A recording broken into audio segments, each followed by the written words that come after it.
Bonjour, heureux de te retrouver pour ce rendez-vous Sa parole pour toi. Aujourd'hui, j'aimerais voir l'honneur de servir. C'est une pensée que j'ai exprimée d'une certaine façon dans ce livre. Servir Dieu, c'est bien le servir, c'est mieux. Je crois que c'est important quand on sert Dieu de réaliser qui on sert. Le grand Dieu de l'univers, le Tout-Puissant, celui qui est parfait. Et le servir n'est pas une grâce qu'on lui fait, mais une grâce qu'il nous fait. J'aime beaucoup ce texte dans Éphésiens chapitre 3 et verset 8 qui dit « À moi le moindre des saints, le moindre des chrétiens, dit l'apôtre Paul, la grâce a été faite d'annoncer le Christ. » Et Paul savait combien il n'était pas grand-chose. Et il savait aussi la grâce qu'il avait de pouvoir faire ce qu'il faisait, de pouvoir servir Dieu.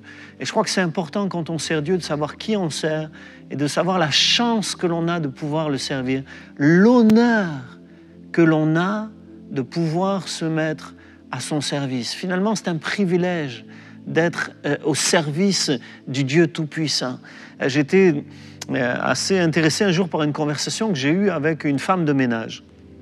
Et cette femme de ménage faisait le ménage au Cap d'Antibes, à l'endroit le plus cher et le plus riche de la ville où je suis. Et là, elle était fière, en fait, de faire le ménage dans une grande villa de gens très riches.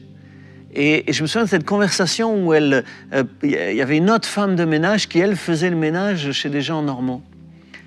Et je sentais chez cette femme de ménage qui servait au Cap d'Antibes la fierté de servir. Vous voyez, elle récupérait quelque chose de la grandeur des gens qu'elle servait. Et ça m'est toujours resté cette idée, on n'est pas serviteur de n'importe qui. Quoi que l'on fasse, même si c'est le ménage, c'est pour Dieu. Et parce que c'est pour celui qui est au-dessus de tout, plus grand que tout et qui mérite plus que tout, parce qu'il n'y a personne d'aussi grand que lui, même le peu que l'on fait, c'est un honneur extraordinaire. Parce que c'est un honneur de servir un si grand Dieu.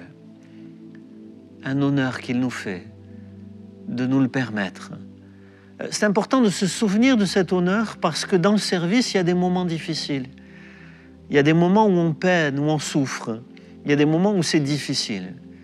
Et quand c'est difficile, on doit se souvenir que ce n'est pas un fardeau, mais c'est un privilège. C'est un privilège. Ce n'est pas parce qu'on te fait un honneur que tout sera facile. Ce n'est pas parce que c'est une chance de le faire que les choses seront faciles pour autant.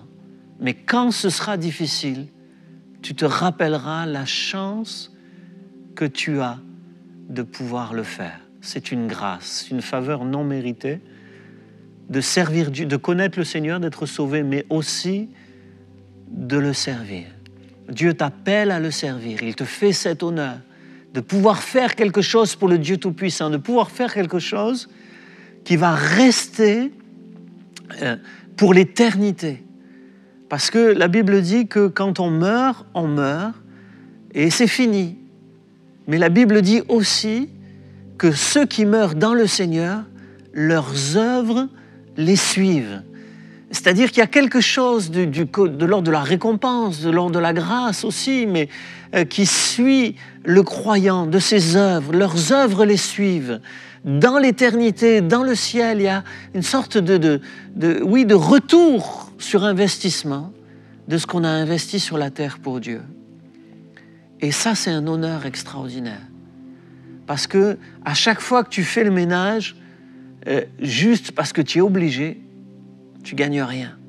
Mais à chaque fois que tu le fais parce que c'est pour Dieu, même si tu le fais pour un être humain, mais tu le fais pour Dieu, tu ne perds pas ta récompense. Tu ne perds pas ta récompense. Et voilà, c'était juste un encouragement. Sers Dieu, mets-toi au service de Dieu. Cherche tout ce que tu peux faire pour servir aussi ton prochain. Parce que servir Dieu, c'est aussi servir son prochain. Ne te lasse pas de servir. Parce que c'est une grâce que Dieu te fait. Même si tu passes par une période de lassitude et de difficulté, reste motivé. Parce qu'il n'y a rien de plus beau. Il n'y a rien d'autre qui te suit dans le ciel, si ce n'est la parole de Dieu qui demeure éternellement et les œuvres accomplies en faveur de Dieu qui te suivent pour l'éternité. Seigneur, merci de nous permettre de te servir. Merci pour cet honneur extraordinaire. Et même si je suis fatigué, je me repose en toi. Et je te dis merci de me permettre de faire ce que je fais. Sois glorifié, Seigneur. Toutes mes œuvres sont pour le roi. Sois glorifié. Amen.